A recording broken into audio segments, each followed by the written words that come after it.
Notre époque est traversée par une tension fondamentale.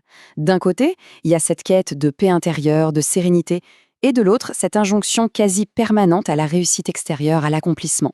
Alors comment naviguer entre ces deux pôles? C'est précisément ce que nous allons explorer en analysant deux approches très distinctes pour répondre à cette question.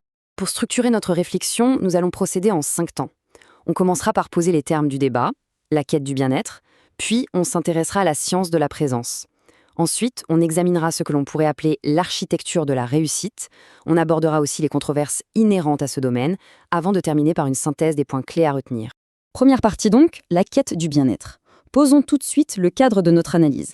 Finalement, tout se ramène peut-être à cette question. Être ou faire? C'est une interrogation qui est vraiment au cœur de nombreuses philosophies de vie. D'un côté, on a l'art d'être simplement présent. Et de l'autre, la volonté de faire, de transformer activement sa réalité. Alors ces deux chemins, sont-ils vraiment opposés ou pourraient-ils être complémentaires? On a donc bien deux pôles. D'un côté, la pleine conscience, qui est vraiment l'art d'être présent, d'observer sans jugement. Et de l'autre, les principes du succès, qui relèvent plutôt de l'art de la transformation, une méthode structurée, orientée vers l'action. Ce sont ces deux philosophies, ces deux approches que nous allons maintenant analyser en détail. Deuxième partie. Plongeons-nous maintenant dans la première de ces approches, la science de la présence, et plus particulièrement la pleine conscience. Il est important de souligner que ce n'est pas un simple effet de mode. C'est aujourd'hui un véritable objet d'étude scientifique, avec des protocoles rigoureux, et dont on commence à très bien comprendre les mécanismes neurologiques sous-jacents. Alors, qu'est-ce que c'est concrètement la pleine conscience? Si l'on prend une définition officielle, comme celle des guides de santé publique du Québec, c'est l'acte de porter son attention sur le moment présent. Mais il y a des mots-clés, de façon volontaire, consciente et surtout sans jugement. Le point qui est vraiment crucial ici, c'est cette absence de jugement. Il ne s'agit pas du tout de contrôler ou de supprimer ses pensées, mais simplement de les observer. Et les bénéfices qui ont été documentés par la recherche sont assez nombreux. Une pratique régulière est souvent associée à une meilleure gestion du stress, bien sûr, mais aussi à une amélioration de certaines fonctions cognitives, comme l'attention.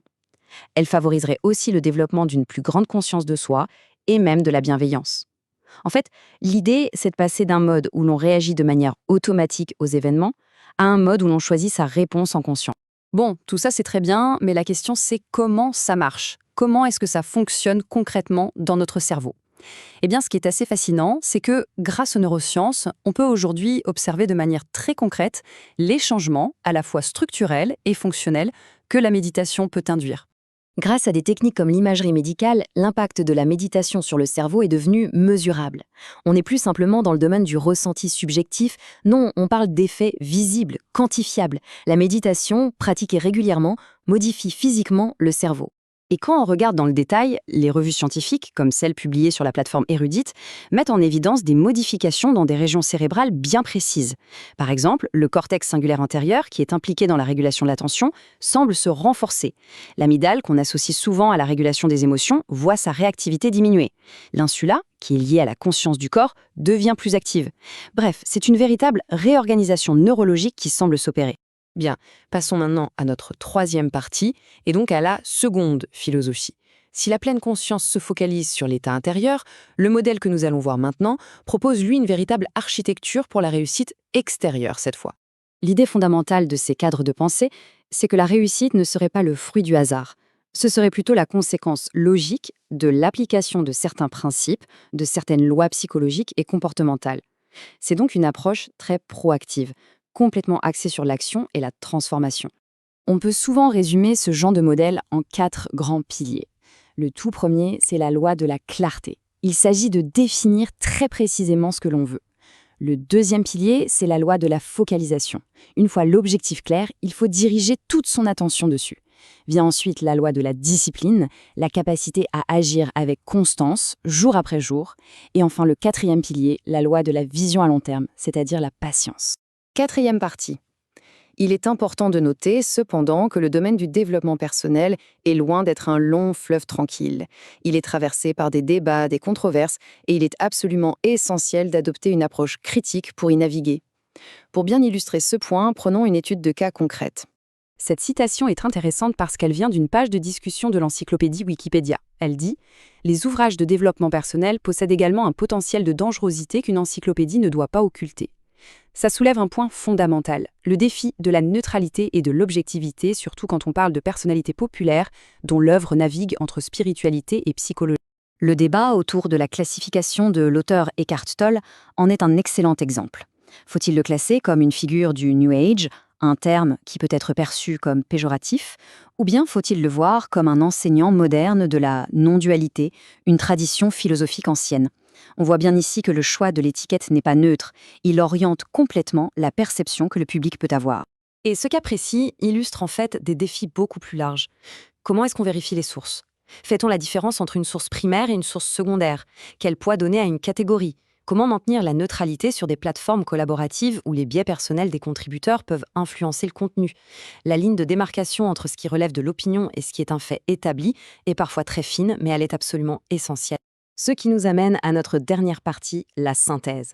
Alors comment peut-on articuler ces deux grandes approches, celle de la présence d'un côté et celle de l'action de l'autre, tout en conservant cet esprit critique indispensable? Ce tableau comparatif permet de bien résumer les choses. Pour la pleine conscience, l'objectif est clairement la paix intérieure et la présence. L'approche, c'est l'acceptation, et le fondement est de plus en plus empirique, basé sur les neurosciences. Pour le modèle de succès, l'objectif est la réussite extérieure. L'approche, c'est l'action. Et le fondement repose sur des principes comportementaux. Ce sont plutôt des outils différents, avec des objectifs distincts. En conclusion, s'il y a une chose à retenir, elle est double. D'un côté, il est essentiel de s'attacher à comprendre les mécanismes qui sont validés par la science. Et de l'autre côté, il est tout aussi fondamental de questionner les récits, de garder une distance critique face aux étiquettes et aux promesses. C'est vraiment dans cet équilibre que se trouve une approche éclairée et mature du bien-être. Voilà, nous arrivons au terme de cette analyse. Si elle vous a aidé à mieux appréhender ce sujet, n'hésitez pas à laisser un j'aime. C'est un geste simple qui aide énormément la chaîne à se développer. Et pour ne manquer aucune de nos prochaines explorations, pensez à vous abonner à SciPortal et à activer la cloche de notification. Enfin, si vous estimez que ce contenu peut être utile à d'autres personnes, le partage est bien sûr toujours apprécié. Merci pour votre attention. N'oublions pas que comprendre le monde, c'est le premier pas pour reprendre le contrôle. À très bientôt sur SciPortal.